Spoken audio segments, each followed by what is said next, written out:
Oi, gente, tudo bem? Hoje vamos para a segunda aula sobre o mercado de opções. Hoje eu vou falar um pouquinho mais sobre como que a gente pode abrir operações e algumas operações básicas que podem ser feitas. Então, o que a gente tem que analisar para entrar numa operação com opções? A gente tem que lembrar que sempre tem que analisar o gráfico do ativo base. A gente nunca analisa o gráfico da opção, a gente analisa o do ativo que a opção corresponde. Então, uma opção da Petrobras, a gente vai analisar o gráfico da Petrobras, não o da opção. Então, a gente vai lá, faz a análise gráfica do ativo base. Mesma análise de alvos feita para o swing trade. Então, a gente vai e vê aonde que seria um alvo possível dentro da nossa análise. A gente entra com o valor na operação, que seria o valor que a gente estaria disposto a perder no nosso stop loss. Então, na verdade, a gente não vai colocar um stop na nossa operação, porque a gente já está entrando com o valor que a gente pode perder. Então, a gente chama isso de stop no pó. Caso o ativo não faça o movimento que a gente está esperando, a gente perde aquele valor que a gente entrou na operação. Então aqui, ó, atenção, para termos gain, temos que acertar não somente o alvo, mas também o tempo que o ativo vai levar para chegar lá, pois somos reféns do dia de exercício. O que significa isso? Se por um acaso a gente acertar o alvo do ativo, mas ele só chega no alvo depois do vencimento da opção, a gente não vai ganhar nada porque a opção já vai ter vencido e já vai ser um novo exercício. Então a gente tem que analisar tanto o alvo quanto o tempo que a gente prevê que vai levar o ativo para chegar lá.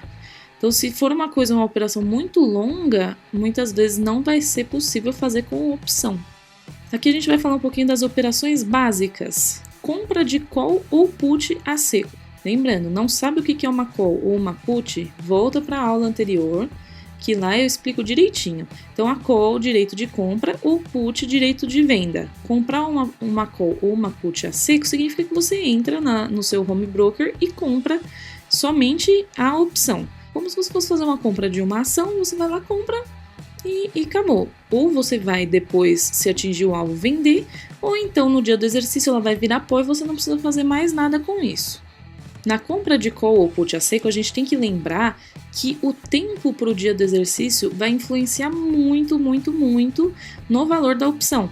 Não adianta a gente querer comprar isso a seco no começo do exercício, porque se o ativo demorar para chegar no alvo que a gente está imaginando, ele vai desvalorizando o valor da opção conforme vai passando o tempo, e mesmo que a gente acerte o alvo, a gente pode às vezes acabar saindo no prejuízo. Por isso que a gente usa travas de alta e travas de baixa, porque elas protegem a gente do tempo. Então, você consegue fazer uma trava de alta no começo do exercício e se atingir o alvo só no final do exercício, você ainda vai ter gain. Só que ela limita o seu gain, né? Uma compra de call ou put a seco, você tem o gain ilimitado. Então, se o ativo subir de R$5 para R$20, você vai ganhar aí provavelmente R$15 em uma opção. Então, numa trava de alta ou de baixa, mesmo que o ativo passe do seu alvo, ele vai limitar o seu ganho até aquele lugar. Então, uma compra a seco, o que a gente faz? A gente identifica o alvo do ativo base, compramos uma opção OTM, Out of the Money, né? Se não sabe o que é OTM, volta na aula anterior também, com um strike mais próximo do valor do ativo. Olha lá o que eu tinha comentado aqui. O tempo para o dia do exercício influencia muito no valor da opção. Quanto mais longe, mais caro. Então, a gente compra a seco somente se acreditar que o ativo vai rapidamente para o alvo ou se for próximo do dia do exercício. Então, sempre pensar, compra a seco, você tem que lembrar do tempo. Senão, você acerta a sua operação, mas você pode ter um loss porque demorou para chegar lá.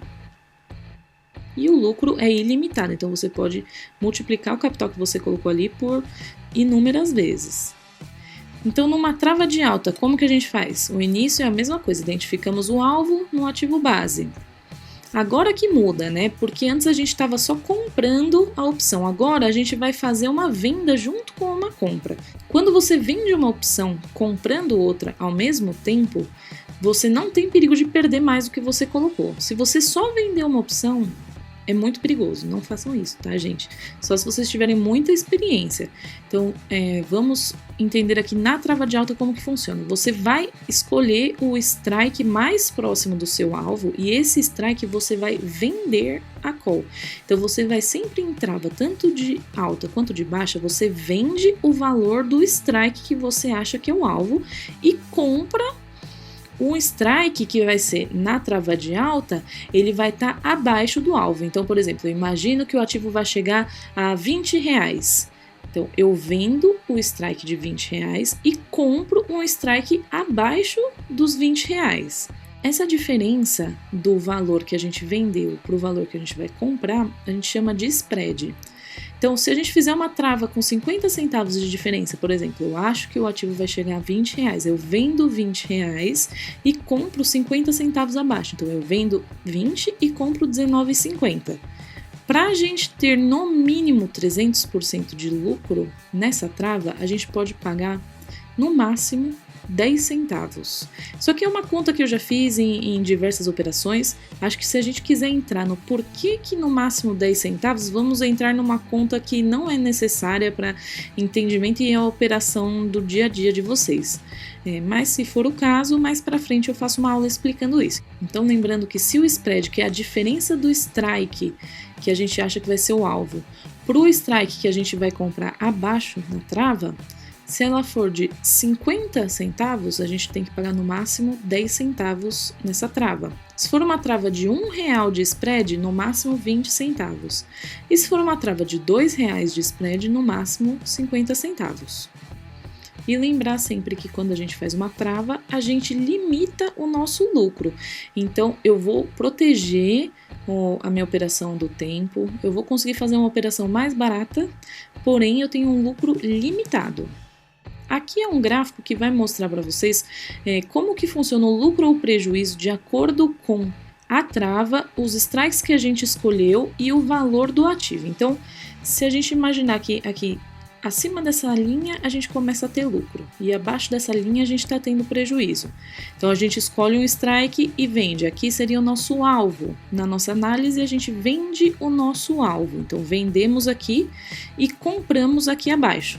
Essa diferença aqui seria o spread, certo?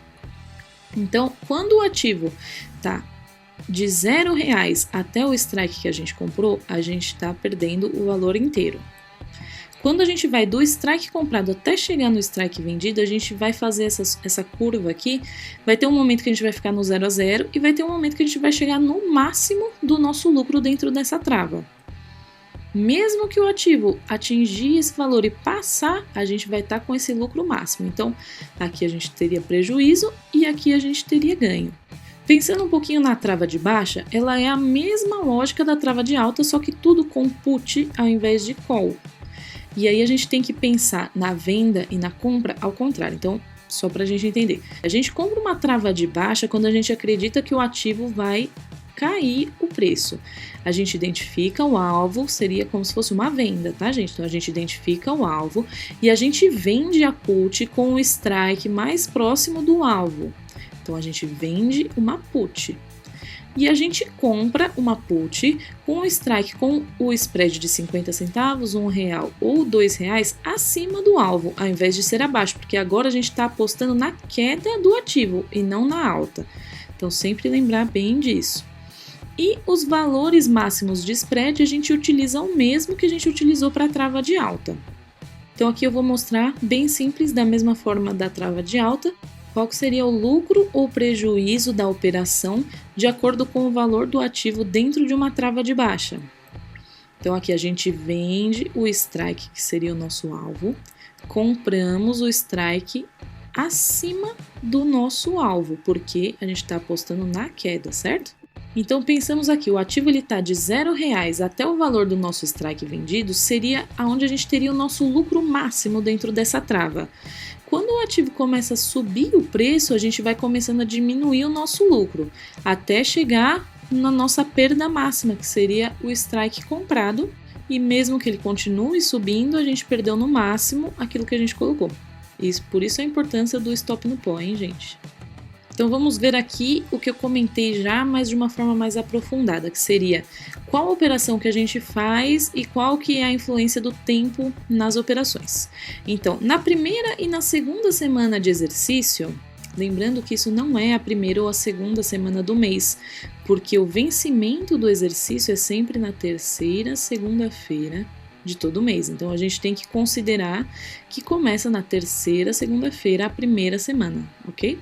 Então, na primeira e segunda semana do exercício, a gente evita comprar a seco, a não ser que seja uma operação de velocidade, porque o tempo encarece a opção e a gente acaba, às vezes, acertando o alvo e perdendo dinheiro, certo?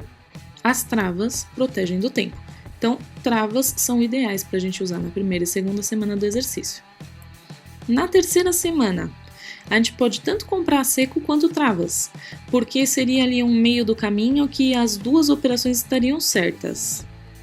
E na quarta semana, vale a pena só comprar a seco, porque se você compra uma trava na última semana do exercício, vamos pensar, para que a gente compra uma trava? Que é para proteger a gente do tempo, mas não tem mais tempo para proteger porque já está na última semana.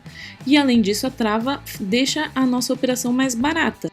Como a gente está na última semana, as opções a seco, elas já estão mais baratas, então não tem por que a gente limitar a nossa possibilidade de ganho na última semana do exercício. E outra coisa que é o que eu já tinha comentado lá no comecinho da aula, o gerenciamento. Então vamos sair das operações com no mínimo 300% de lucro. Então se você pagou 10 centavos numa opção, você só sai com no mínimo ela valendo 30 centavos. Não saia com menos do que isso, porque isso vai proteger a gente no longo prazo. Evitar ir para o dia de exercício, porque a corretora vai te cobrar uma taxa de corretagem absurda e a gente não quer ficar pagando coisa que não precisa, certo? Então vamos tentar encerrar todas as nossas operações até no máximo a sexta-feira antes do vencimento. Aqui eu acho que é a parte mais importante, essa parte e a de sair com no mínimo 300% de lucro. Então, é dividir o nosso capital em no mínimo 10 operações. Então, se você tem R$1.000 de capital para operar opções, divide em 10 operações de R$100. Não pega todo o seu capital e coloca em uma operação só, que você, se errar, você perdeu tudo. Como a gente usa o stop no pó, a gente não tem como proteger o nosso capital de outra forma se não for dividindo ele nas operações. E, importantíssimo também, somente aumentar o lote quando estiver com lucro. Não adianta, se você fez algumas operações que não foram vencedoras, você querer aumentar o lote que você está operando, porque você vai acabar se dando mal. Gerenciamento é mais importante do que a técnica.